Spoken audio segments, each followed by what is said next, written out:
This episode of the Celluloid Mirror is brought to you by Dr. Raby's Frothy Pops, the lollipops with bite.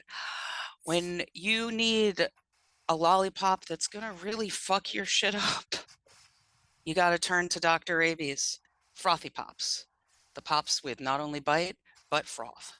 As with all of our sponsors, you can find Dr. Raby's Frothy Pops, the lollipops with bite, on Route 13 right behind the Bennigans.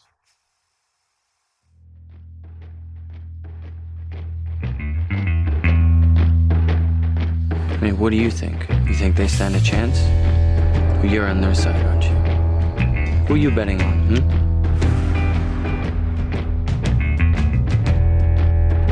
Magic mirror on the wall. Who is the fairest one of all? Look at these lies. One shall stand, one shall fall. Even if one of them survives,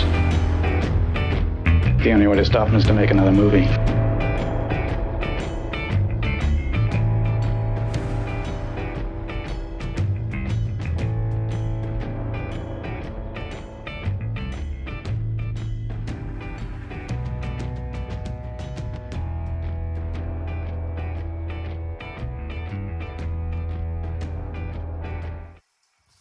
Welcome to the Celluloid Mirror. I am one of your hosts, Sean Mannion. And I am your other host. I am Nicole Solomon. And on the Celluloid Mirror, we take two films and look at what they reflect about each other, the audience, and our culture at large. And this episode is a tribute to the recently passed Sam Neill. We'll be discussing Wim Wenders' Until the End of the World and John Carpenter's In the Mouth of Madness. We're going to start by giving a brief synopsis of each film, and then we will discuss our responses to the films, what the films say about each other, and then we're going to wrap up with a little bit of the critical response to both of these films. Fair warning, if you have not seen one or both of the films that we are discussing today, there are definitely going to be spoilers. How are you, Sean? I'm okay. I just got back from vacation, which was good, but also there was a lot of running around. And I have a freezer full of fish. And I need to figure out what to do with that. But, that's kind of appropriate for In the Mouth of Madness, which got a lot of Lovecraft influence in it. And he was terrified of fish. And I agree. They're terrifying animals. Can we reanimate the fish? No, they're in pieces. So I know, but so was Frankenstein's monster. I don't think I have I definitely don't have any heads of fish. Yeah, so but if you're looking for a part of a fish, I feel like that would be the easiest one to get. Like, fish heads are like one of the most famous, commonly found parts of a fish. There's a whole song about it. I guess that's true, and that would fit in with kind of the the horror for at least one of these films. But they're different. Yeah, I guess it could work. There's some skin left on some of them, so yeah, there's that. So anyway. I have a freezer full of horror. So depending upon whether you just think that just that much meat is horrifying, or just like fish are horrifying. So sweet. And I'm doing great, Sean. Thanks for asking. Well, I hadn't gotten to it. I was finishing answering your question, and let's be honest, I don't care. That's fair. Also, I didn't get to go on my vacation, so I don't That's have any true. I fish feel to bad talk about that. Well, you wouldn't have had fish. You would have had pictures of the. I would have seen fish. Greek cats and stories about swarthy men who were just kind of leering, and you'd be like, "Yeah, no, you're just there," because that's Fun what happens fact. when you go on vacation. Swarthy This is men. true. Fun fact, and then we can get into the films. The first time I ever saw a man non-consensually jerk off in front of me in public was when I was on vacation in France when I was 14 years old. So Well, yeah, that's what I'm saying. Swarthy European men doing inappropriate things in Europe. That's what you do. we can't say swarthy anymore. You need to stop with the swarthy or Is there some. a thing about that? Is that now like a slur or Yeah. something No, like it's that? always been. It's always been. It's like you might as well say Oh, garlic eater or something. If you start saying swarthy, we're talking about like ethnic whites. We're potentially talking about I guess I always just imagined like European men, white swarthy. European men. Swarthy means dark and hairy. I bet if we look it up. Let's not look up Probably. Let's the not diction. look that up. No, but it is a racist. It has racist connotations. That's fair. But like, so does your face. So Exactly. I mean, I'm a hairy white dude, so yeah, but you're Irish though. So I feel like you're like swarthy adjacent, but you're too like rosy cheeked, fair. Fair, especially in this lighting right now. especially in this Um, lighting right now. In any event, what does the IMDb synopsis say about so Lovecraft? for In the Mouth of Madness, the IMDb synopsis is an insurance investigator begins discovering that the impact of a horror writer's books have on his fans is more than just inspirational. Hmm. Interesting, intriguing, And vague. then what about Until the End of the World, Well, Nicole? the synopsis for Until the End of the World on IMDb, or IMD as its close friends like to call it, Hmm. Claire and Eugene's relationship is falling apart while a nuclear satellite threatens to fall out of orbit and destroy Earth. Claire travels the world where she meets Sam, a man with connections to technology that could change everything. That's vague as hell. So once you get past the nuclear satellite part, it's like, oh, there's a technology? Yes. Well, they don't want to give it away because if they I know, told you but it was the technology that it is, you'd be like, oh, well, I know how this is going to end. Um, would you? Would you? no, I not at wouldn't. all. It's a Okay. joke. Yeah, I was like, wow, I guess I haven't seen this movie in a while. So what did we think about these films? Um, that is a great question, Nicole. I really like both of them. The In the Mouth of Madness, there are better John Carpenter films, but that's one that I always I don't know what it is about it. I just have a particular love for that one. Like it's genuinely like there's much better films. Like The Thing is much better, but like there's also much worse. But I just always had an affinity for it. I think I like it because I read Stephen King when I was younger. I just finished listening to the audiobook for Doctor Sleep. So I guess I still read Ooh. Stephen King. But it has like it's very coded for like it kind of being like about Stephen King and it kind of not really, but it's also I guess it's just that northeastern horror because it's got the Lovecraft vibes, it's got the Stephen King vibes. It has the whole thing of like the town that is in a northeast state in New Hampshire instead of Maine. And it's Hobbs End instead of Castle Rock or Derry or whatever towns that King uses. But it's still kind of those same vibes, so it fits. I would probably say that in some ways, even though it veers off quite a bit, it's one of the better Stephen King movies without actually being a Stephen, but it's not a Stephen King movie, but it's like one of the better ones.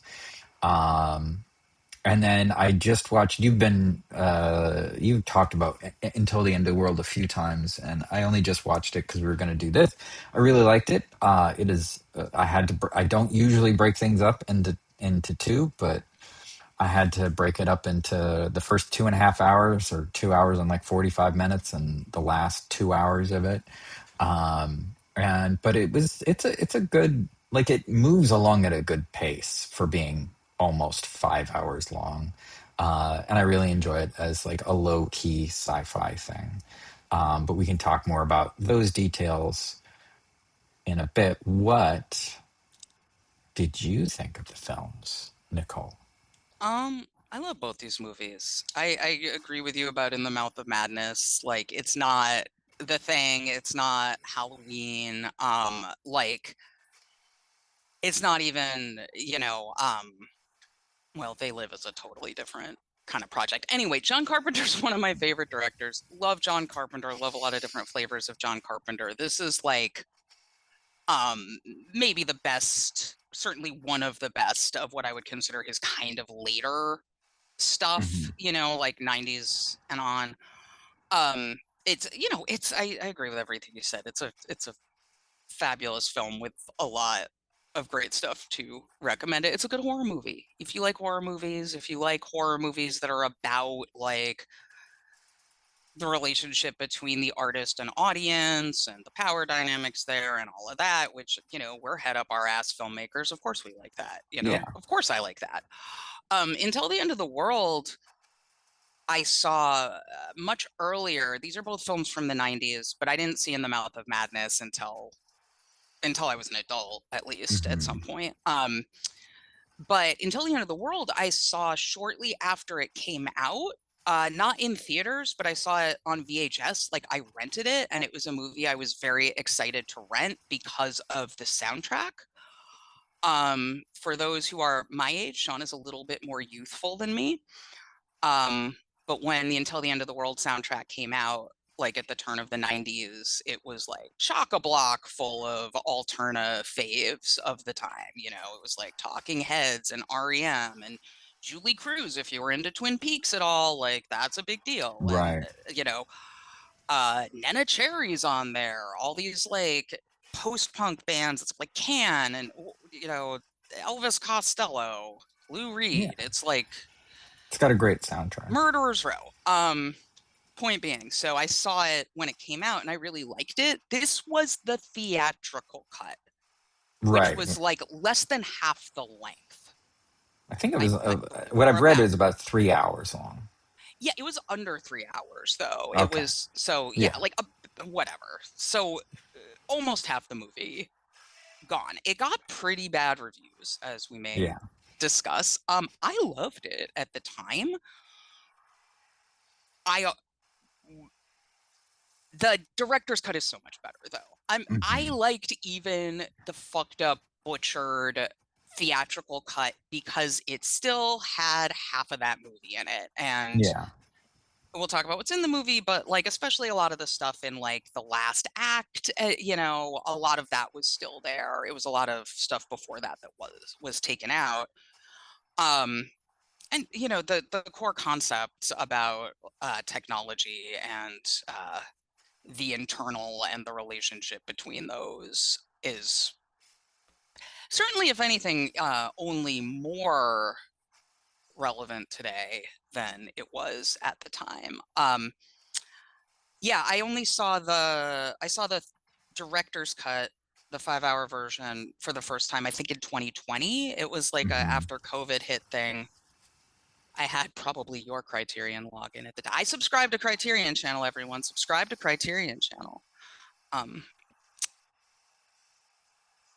and I lost my train of thought. I set aside The a first day. time you watched the 5 hour one. I set aside a day. I was doing the artist's way at the time, and I was doing my like. If any of you have done the fucking artist's way, they're like, take yourself on a date once a week to do something creative. So it was like my date with myself for the week was I'm gonna watch the 5 hour. It's hard to set aside 5 hours to watch a fucking movie. Yeah. Um, and I did, and I was like, this is great. And then Sean, not this Sean audience, the other Sean, and I made the time to like watch it together at some point, and he loved it too. It's a film I would watch more often if it wasn't so fucking long. Hmm. Yeah, I love these films.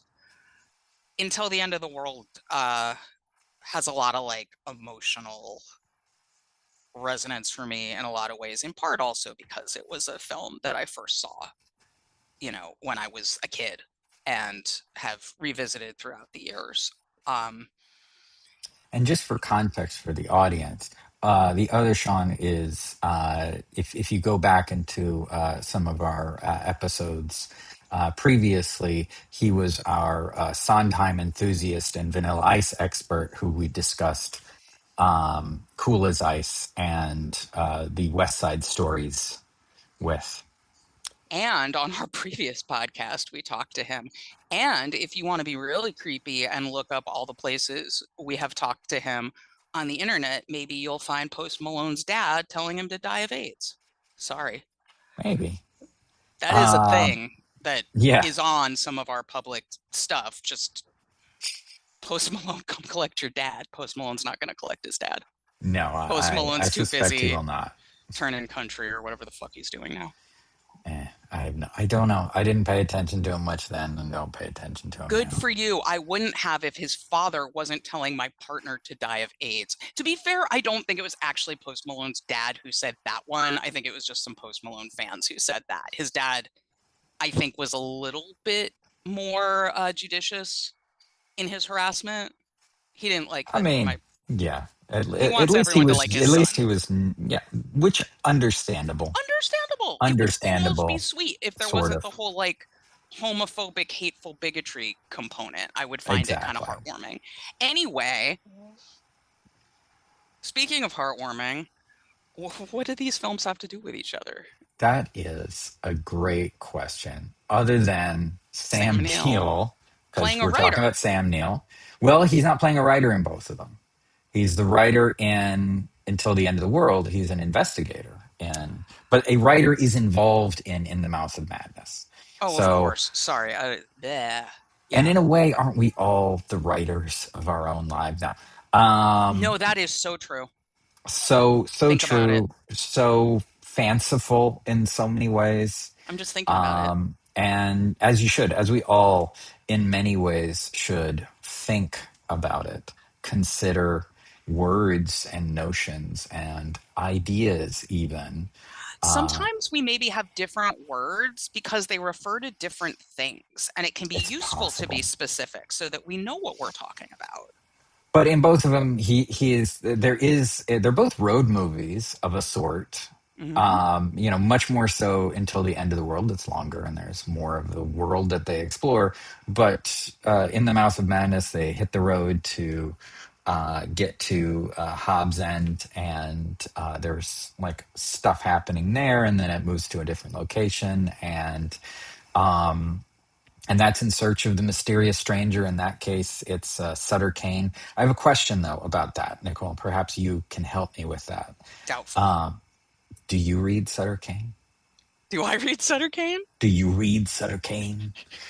I don't remember what I'm supposed to say. What's the call and You response? just look shocked and confused. That's what happens in the movie. I mean, I remember. There's a great. That's it. But yeah, when he like crashes through the thing and That's does such a good that. scene. So you got Sutter Kane in the Mouth of Madness, and they're trying to figure out where he is. And then in Until the End of the World, it's a road movie, and Claire, the woman who is sort of a fixation of Sam Neill's writer, is looking for Sam, played by William Hurt. There was a great cast in even the people who I don't know. I have no idea who that drummer is. I should probably look up his name. I neglected to do so before we were talking. But the guy who's just drumming on everything and Until the End of the World, there was something just kind of nice about him that I liked. But yeah, so it's both pursuing a mysterious stranger, and then that has consequences, and in the end, mind-bending consequences for the main characters. And in the Mouth of Madness, he gets institutionalized because he's exposed to these otherworldly like craziness. And in Until the End of the World, both William Hurt and Sam and Claire end up fixated on watching their recorded dreams on those video screens, which I thought was a really interesting part of it. So the technology, do you want to explain the technology in Until the End of the World? I think you watched it more times than I have. I mean, how it works. No, What just it like is. what it What it is. does. What it What it does. is. So It doesn't actually work. It's a movie, Nicole. There's technology in Until the End of the World that initially is developed to try to help blind people see, because not Sam Neill's mom, the William Hurt's mom. William Hurt's mom went blind, and his dad is trying to like develop this thing that will allow her to see stuff that like is recorded using this special camera. So like basically William Hurt's going around trying to like record friends and family and stuff on this special camera that his mom will be able to see, and they're doing all these experiments to try to make it work better, and because it's, you know, the it works, but it's like super fuzzy. Yeah. Anyway, I love the as a effects for part, that. It's very cool. Anyway, I totally agree. I love, this is a big reason I wanted to see you to see the movie was the design, but also like some of the effects. Like the way they make that stuff look is so cool, and not how stuff looks now. So as a part of developing this technology, I don't remember, they realize, I don't remember if they stumble upon it or if it's a like hypothesis that they test or what, but they are actually able to record people's dreams, and they start recording people's dreams, and then people are watching their dreams play back afterwards. And it's not like perfect. It's like very pixelated, like weird kind of like heat camera kind of looking stuff. Yeah. And you know, people very plausibly basically get addicted to like trying to watch and see and like, you know, re-experience their own dreams, which I will say, if this technology existed, that would be me. I would 100% be like hunched over some little screen, like fascinated by a fucking dream about me tripping over my own feet or whatever the fuck it was. Absolutely. I mean, in a lot of ways, there's what 30 plus years ahead of time, he was kind of anticipating like this kind of screen addiction that we have now. With absolutely, if you look at phones and social media and TikTok and YouTube here, where we're live streaming right now as that sort of like dream machine that people are just sort of overly fixated on until they're like zonked out in the middle of the desert. Like it's and they have to be detoxed from like there's a social media detox in this, and until the end of the world. Sam Neill forces Claire through one of those before social media was even a thing. So he anticipated it. yeah. I mean, that's one of the things I like so much about Until the End of the World is, you know, there are other films about people being zonked out on technology, right? Like that's not unique to this film, about the, you know, potentially addictive qualities and ways that technology can make us more solipsistic and self-involved and all this. Like that's not unique to this film. But this film shows it in a really compelling way that also doesn't blame it on the people who get addicted. I feel like there's a lot of really moralizing films out there about addiction of all sorts, where it's kind of like portrayed as a failure on the part of the individuals. And I feel like this film portrays it as like, but of course. Yeah. If this is out there, people are going to react with it this way. And it's not that like Claire is bad and doesn't have as like much moral fiber or something like that. Like it just has nothing to do with that. And maybe that's in part because Wim Wenders is not a US American filmmaker. But that is something that I think makes the film more useful than a lot of things, and maybe easier for people to find themselves within it. And, you know, without feeling like it's Wim Wenders being like, you should be reading a book. But you should be reading a book or listening to a book. Or listening to us. That too, that's also an option. It's always an option. Probably. Or you could not listen to us and just send us money. That's even better. I'm good with that. Exactly. Send us money.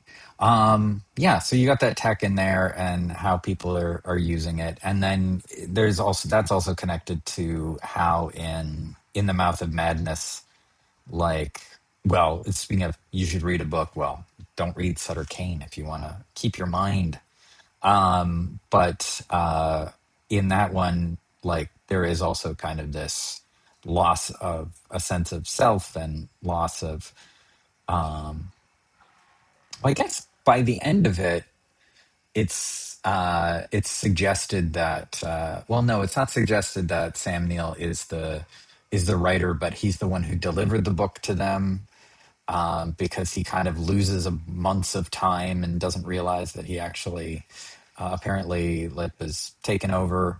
But yeah, there's sort of a similar thing. It's a metaphysical loss more so than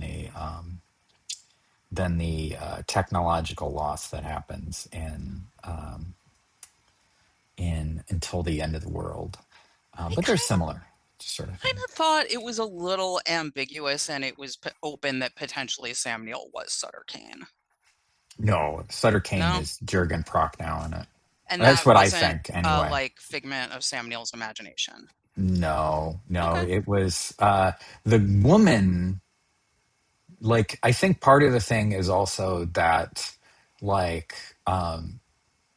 the book and Sutter Kane and like the old ones, or the other the things from beyond the veil, like change reality. So the woman that he is traveling with, whose name is escaping me at the moment, who worked for the publishing company,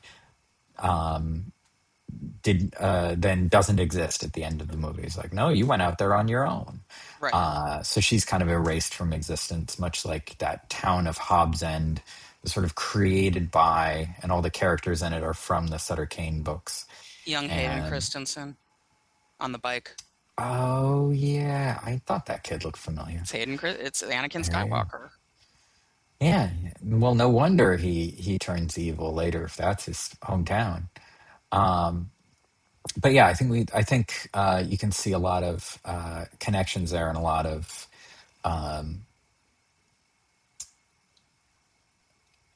it's interesting, and in how the in the Mouth of Madness, it's about like this fixation on the work of a particular author, and lines around the block for a book. And that feels like, a lot of that feels like a very sort of, the type of book it is and the type of interest there is in it feels a little bit like very much an 80s 90s sort of thing, the kind of the peak of again, Stephen King, and interest in authors like him. Like, I remember back then, there was on cable, there would be like there was like ads, and I think I saw this because it showed up in an Alamo Draft House, opening reel before the movie. But like, he used to do those ads for his books. Like, you get like the Stephen King collection, and they'll send you a book a month for X amount. And he liked being on camera back then, so he would do his like, I'm a spooky guy act to sell his books there, and that would be a thing more so than I would say now. Now it's like the marketing for that stuff is totally different. The book Um, industry is different. Everything's different. yeah, Everything sucks. Sorry. that's true. There's that too. But I think that I think it's the same sort of idea, even though that particular kind of frenzy for books or interest in books is faded. That same sort of idea goes around with like anything people become fans of. There was, you know, the movies for a while. I think that's tapered off a lot. I don't know. I think it's filtered over to other things, but that kind of like cultural fixation on a thing, a particular Also, medium.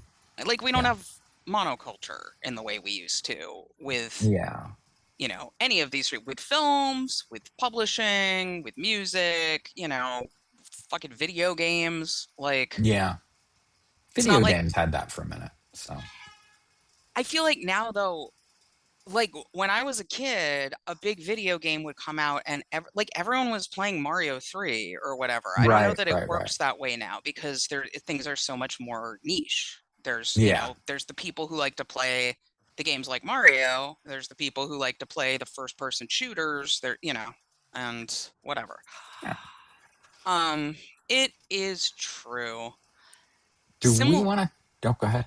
I was gonna say it makes me Until the End of the World. I know I keep talking about the soundtrack, but it's like that movie bombed, but the Hmm. soundtrack was like a thing, like within a Right. bit of a niche, but the soundtrack sold quite well. Like if you look up stuff about the movie, like Hmm. that was the one thing that was a success. Like it was getting a lot of play on like college radio stations, and this was right at like, if I'm remembering correctly, it's like right when like Nirvana was breaking and stuff. It was right like Nevermind time. And REM had, it was like I think between Out of Time and Automatic for the People. So it was like post Losing My Religion. And there's like this, I think it's an Out of Time outtake, the REM song. I think of it Hmm. as the sad bisexual anthem, because it is. It's Right. very pretty. Anyway, what the fuck was my point? You were just Oh, talking about how monoculture. We yeah. even a film as like art house and foreign and their subtitles, and it's not what we like in this country. But even that, like the soundtrack was like alt monoculture. It was on the alt Mhm. side, but it was, you could see it on the charts at the back of Rolling Stone. It was getting play on radio stations, Yeah. It was etc. kind of a big deal. We would not have, I don't know when the last time, we don't have things like that anymore. What we have Not is really, we no. have documentaries nobody's seen that Diane Warren recorded a song for, so it's nominated for an Oscar. Oh, right. That's how we have niche films that get a little more exposure because of a song, if Diane Warren did it. And that's it. Yeah. And bless her. I mean, she earned her niche. She built that niche, and she's camped out there, and she earned it. What were you saying we should talk about, though? I was going to say, would you like to talk about the critic response to Until the End of the World? What a great idea. It looks like Metacritic, which is our barometer now for what people think about films. Once upon a time, we used to use a site that I won't say the name of because they suck.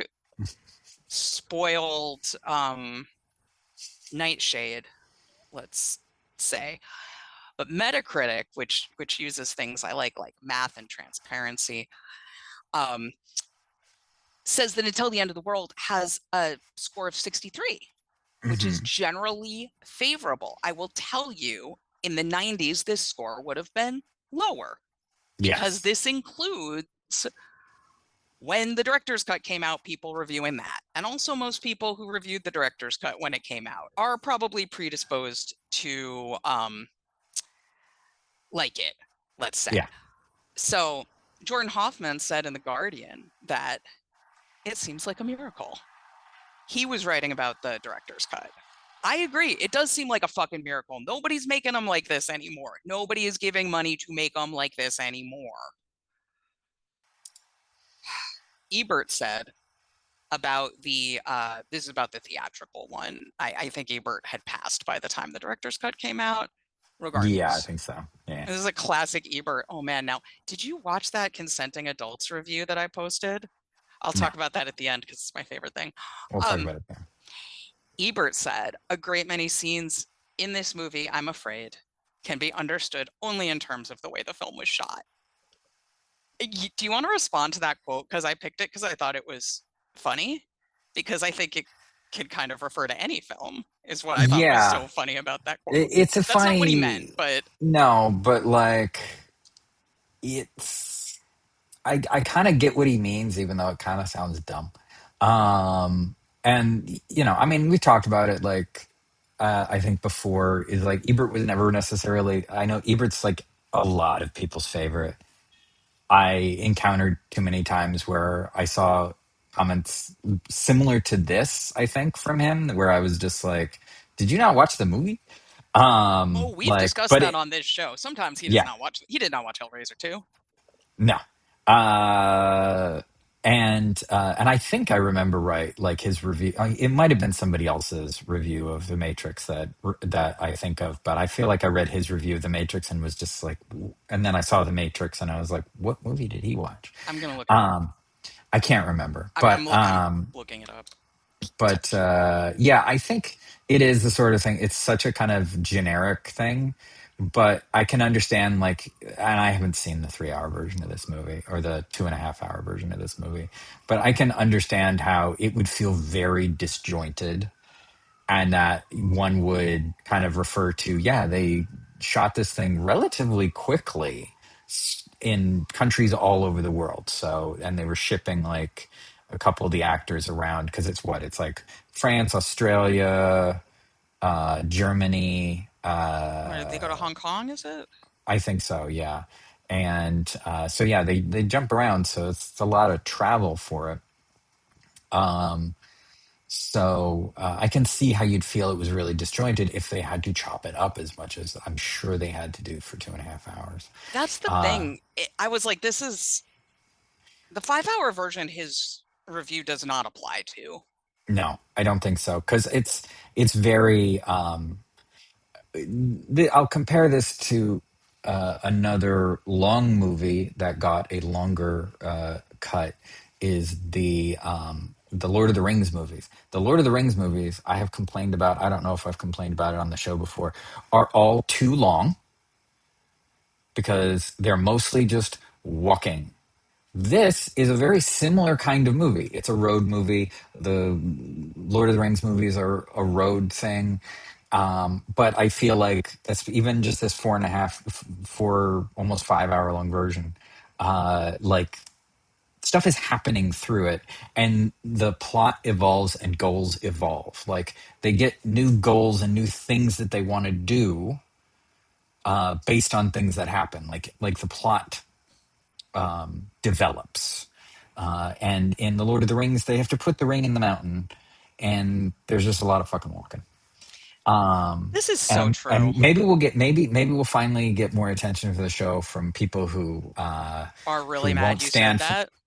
People get mad if you criticize Lord of the Rings. They're fine movies. I just like to complain about them because I feel like they're long, and I'm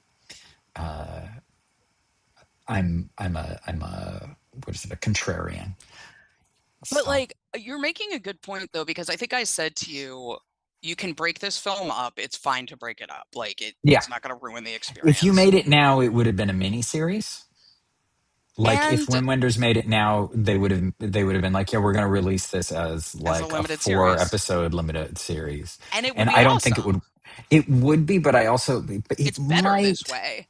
I think it's better this way because It's a if you had to end it episodically, it wouldn't, even though it is somewhat episodic, if you had to end it episodically, I don't think it would work in the same way that most of the miniseries now don't work dude. because They're all leaving it open to have a second season, hopefully, like Wayward, which I there's just that. But watched. even like their episodes like aren't episodes.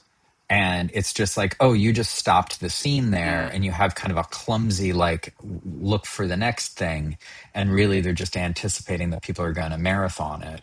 And it's like, and going back and again, going back to Stephen King, going back to what we were talking about, Jess, my wife for listeners, and I will watch the Stephen King The Stand miniseries. We have it on VHS.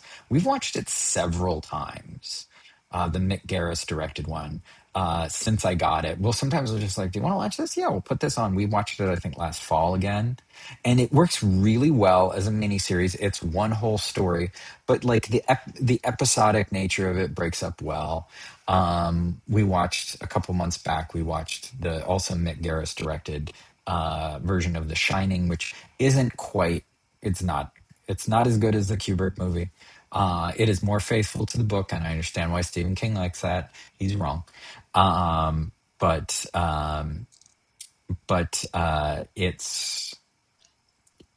it still works better as like a mini series than a lot of the stuff that we get now because it's episodic, but there's a trick to it. It's the same as like it. from the 90s. There's a trick to doing those mini series where it's episodic, but it's not. I don't know if that makes any sense. And I don't think you would have to change this significantly to do it. I think the way that like the segments would work, but that's my thought anyway. You were going to say something though? I said no. I don't remember. That's okay. Should I talk about the half-star Letterboxd review for Until the End of the World? Sure. All right. So we have. So if you're just listening to us for the first time, or it's been a while since we've done this style of episode, we like to look at Letterboxd reviews just to see about like people's responses. We do not dive super deep. We don't look at anybody's particular things. I just pull up half-star reviews and 5-star reviews and kind of just pick the first thing that looks entertaining. And I thought Element X Cinema's half-star review, and we do half-star instead of 0 stars because people might just not give things star ratings. I actually stopped giving things star ratings lately. And I just, I just wanted people who had enough of a thought to be like, it's half a star as opposed to 0 stars. Nobody can give it 0 stars on Letterboxd. You can't give a film 0 stars. You can just not give it stars. Oh, yeah, but I feel like that doesn't... Yeah, it doesn't register in my head as like a rating. You know what I mean? Yeah, I agree. And you can't sort for that. You can't sort for... Their AI is Right. not powerful enough to sort for very negative reviews. Right. Without a star rating. Right. Anyway. So let's talk more about sorting options on Letterboxd. One of my favorite topics. Element X Cinema said half a star for that one REM song. The sad bisexual anthem. There you go. So Element X Cinema may be sad bisexual. I don't know. I shouldn't assume things about people online. But the rest is floundering, plotless, masturbatory, paternalist, neo-colonial, definitely sad bisexual. I'm sorry. But like just the verbosity, the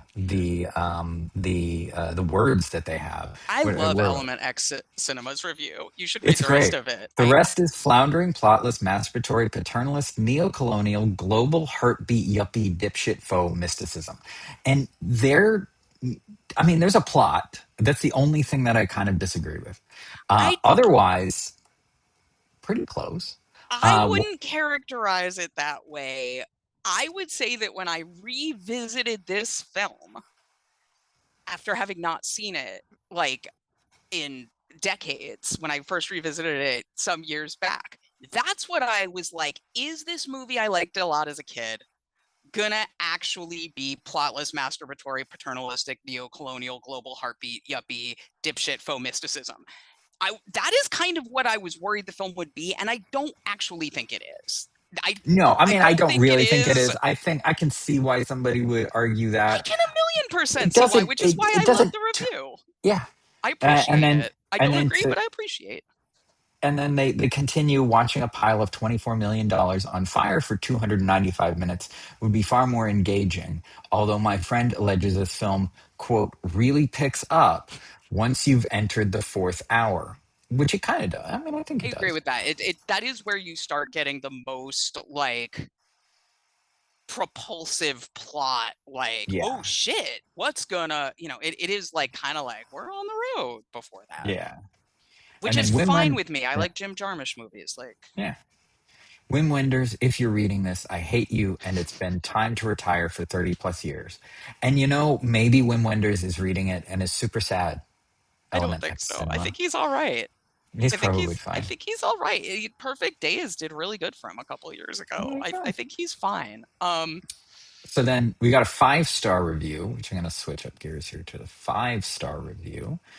And the 5-star review from Glossolo or Gloss Solo. I don't know. Another great name. We don't know these people. We're just crediting them. I like reviews. Both of you, honestly. Element X Cinema and Gloss Solo. You both have good Letterboxd names, and you both make good points.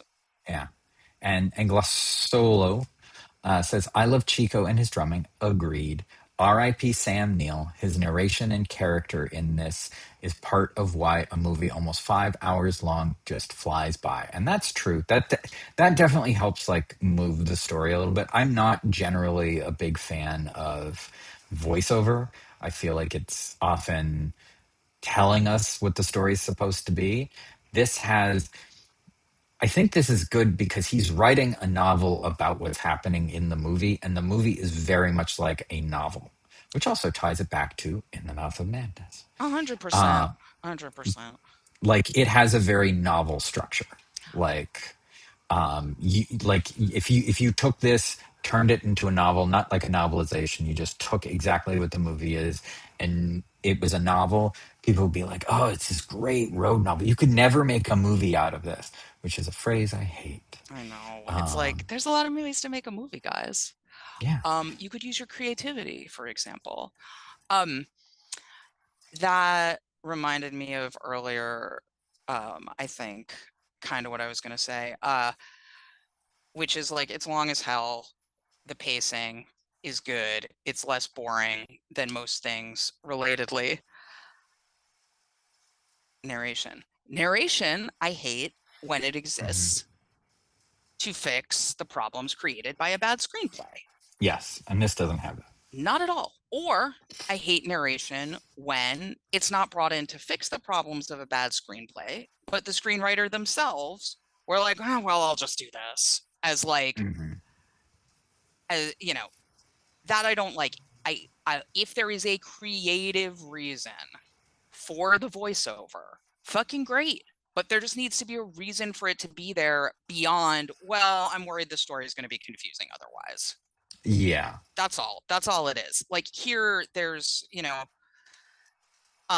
structural reasons it works. There's thematic reasons it works. It also isn't just like annoying as hell to hear. Like, when narration comes in and you're just like, oh my God, shut the fuck up. Like, yeah. You think I'm an idiot. Fuck you. I'm cursing a lot today for a change.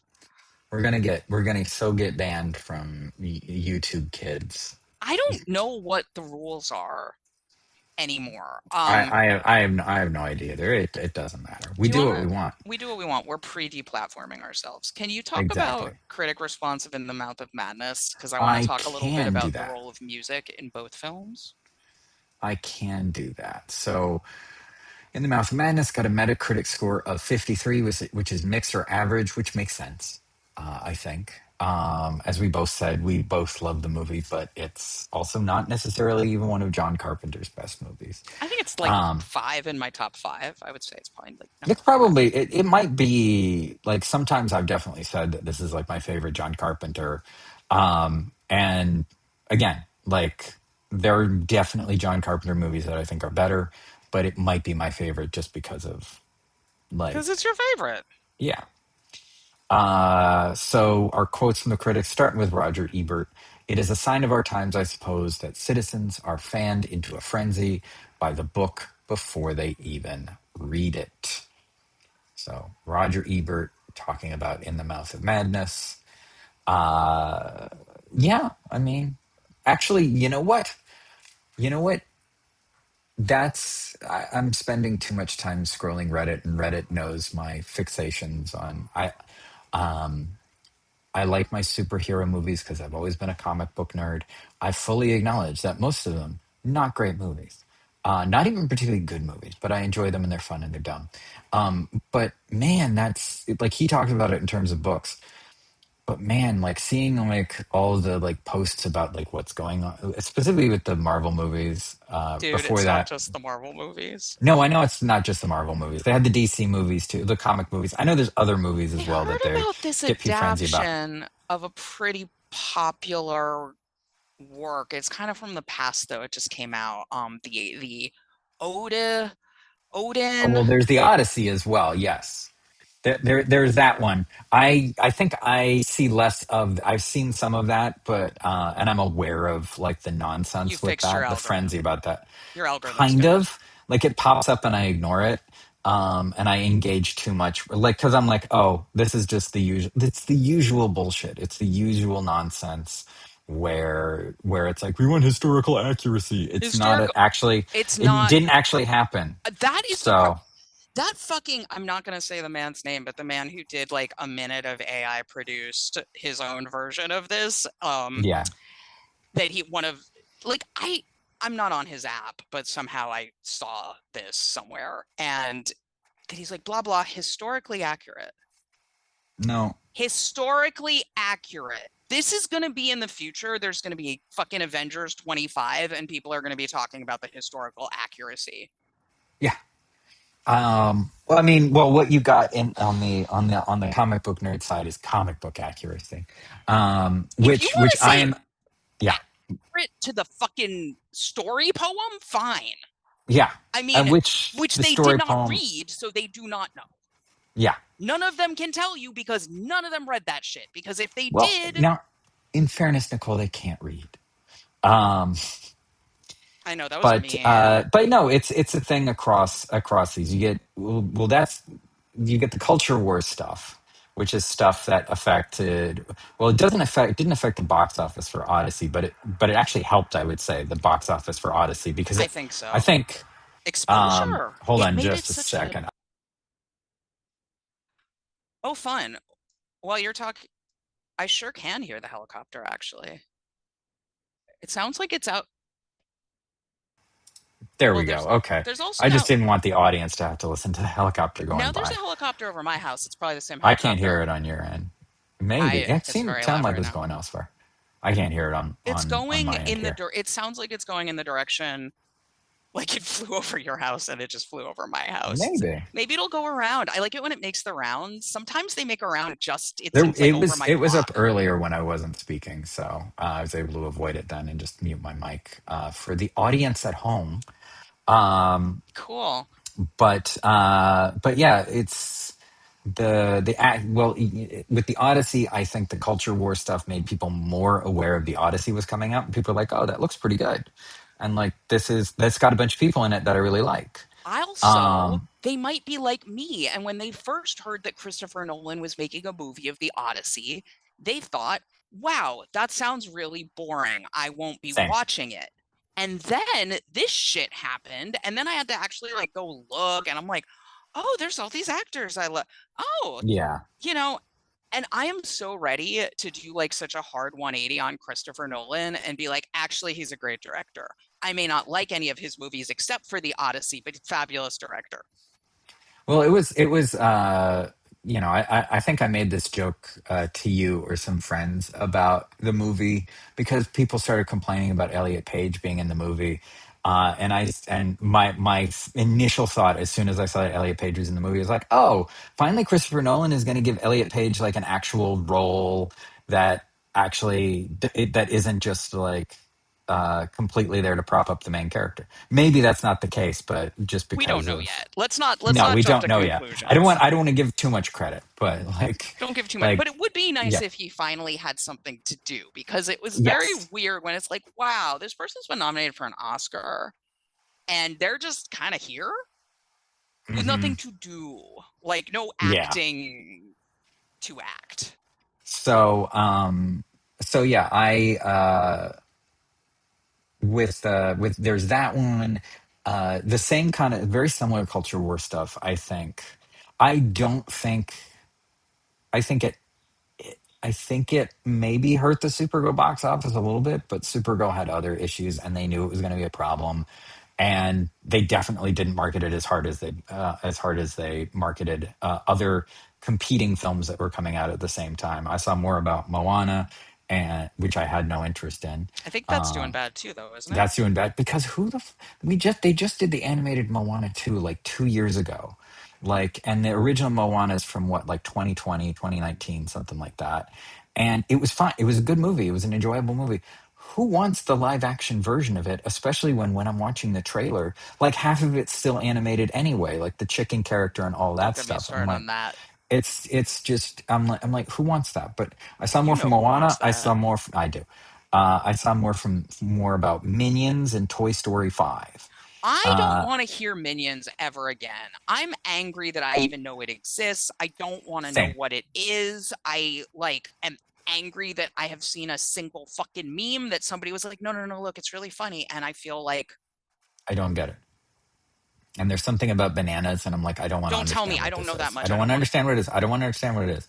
I think it like turns you into a boomer if you like Probably. engage. I think it turns you into a boomer and you can't like get off Facebook anymore.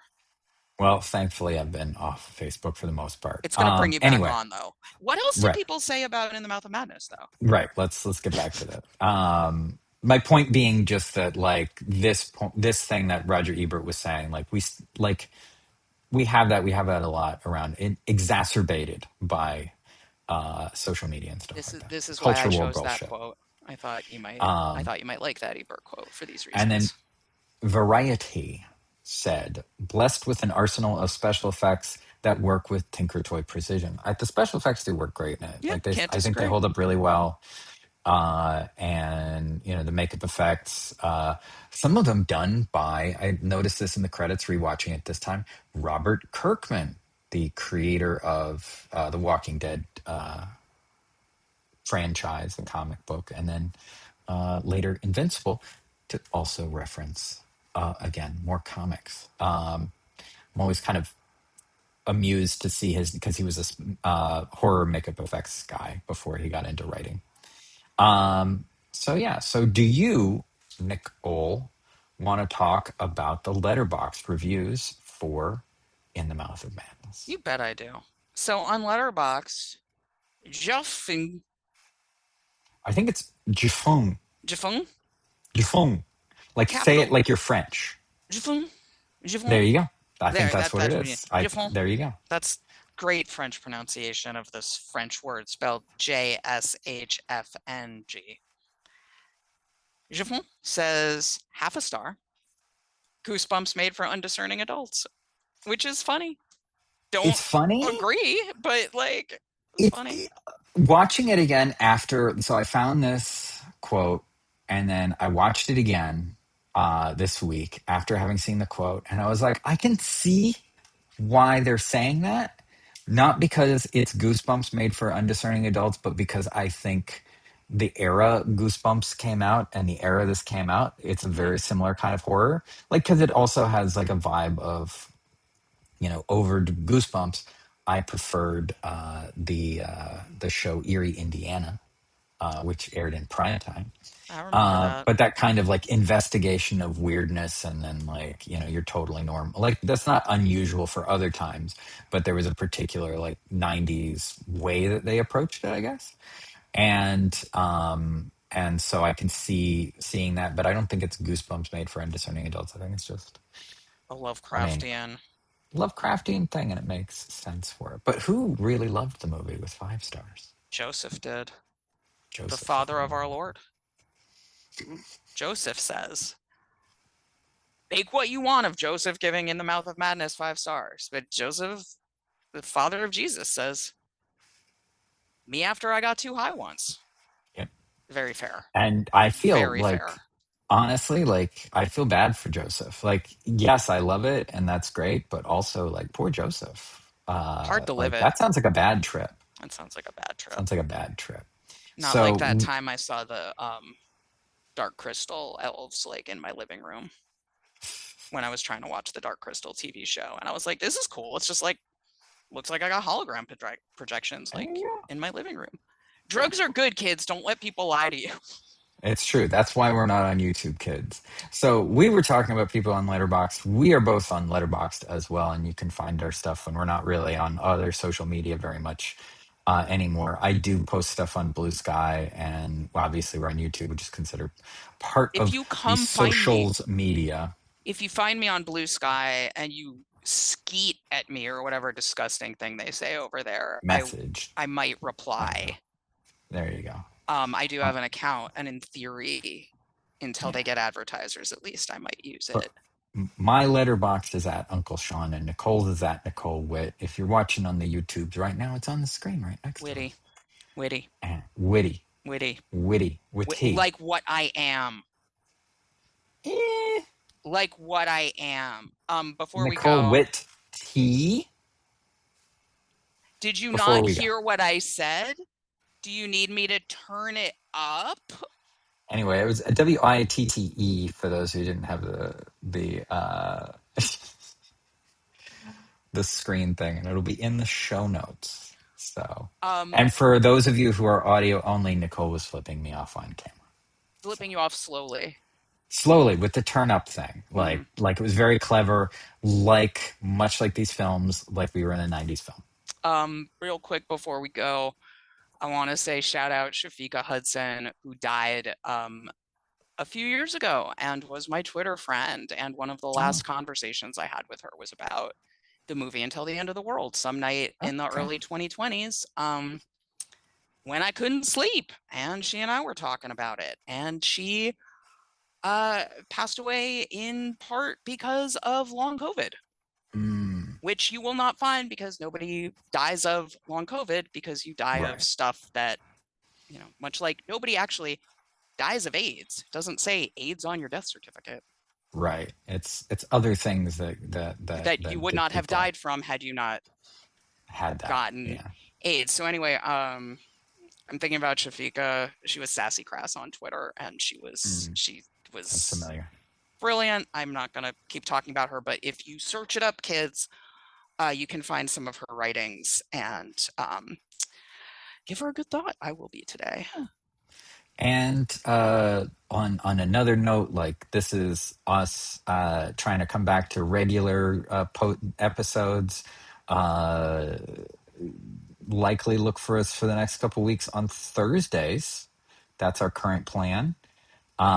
We even set a schedule for ourselves for it. What are we going to talk about next week? We don't know yet, but we don't know. It'll be fun. Ideas. And you should certainly make sure that if you want to see it live or just keep up with it, you should go to our YouTube and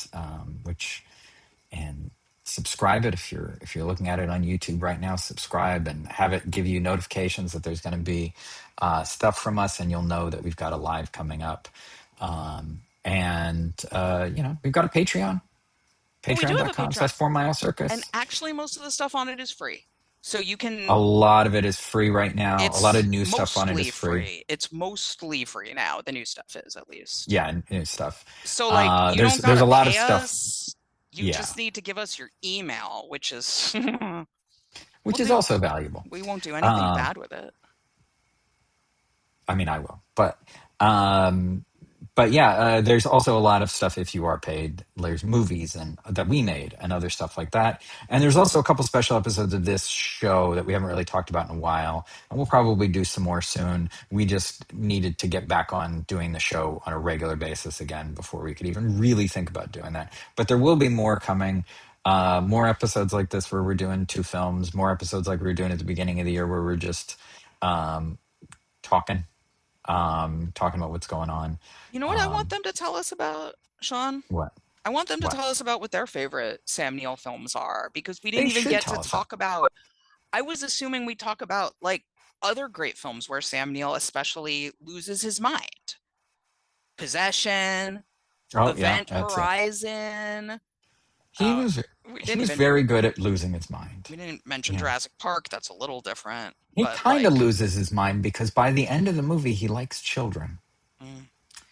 John Carpenter's Memoirs of an Invisible Man, which we were talking about the other day. Right. We forgot he was in it. We both forgot. Yeah, we were talking about what movies to talk about with Sam Neill, and we landed on these 2, but we talked about quite a few others. Maybe next week. Have you seen that one? Just chat about a couple of the other ones. Continue talking about Sam Neill, or There's not. There's so much Sam Neill. I just saw this Sam Neill movie actually that was not very good called Irresistible, and it was Emily Blunt and Susan Sarandon and Sam Neill, and it's like a kind of erotic thriller-y type thing. It's not good, but Susan Sarandon holds a cat for it in a while, and those are the 3 people. So it's worth watching. There you go. It's good people. So more about Sam Neill, but tell us about your favorite Sam Neill stuff. Leave it in the comments here. Go to Patreon for the audio version of this episode and leave comments there. And, if you listen to us on a particular podcast platform, hey, leave it a review, give it 5 stars or whatever function there is on whatever thing is. No, give it a good rating.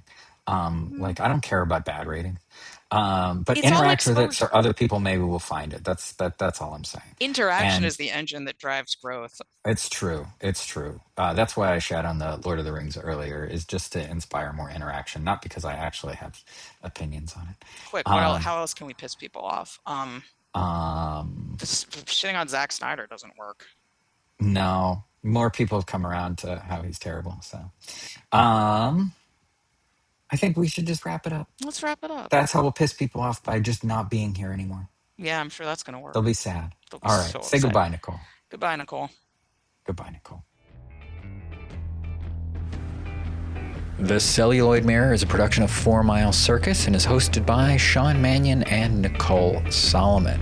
Learn more at 4milecircus.com. To keep up with the next episode, make sure to subscribe and click that button to get reminders.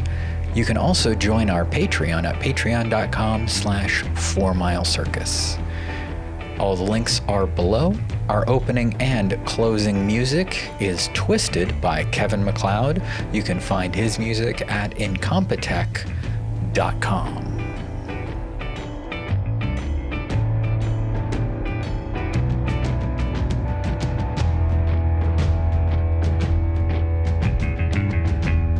I ended up in that hall of mirrors. There was another girl. She looked like me. Exactly like me.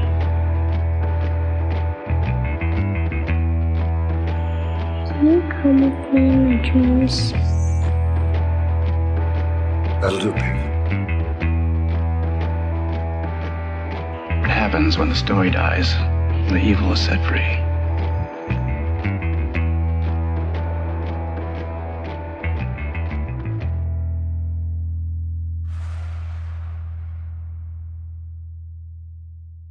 I have to return some videotapes.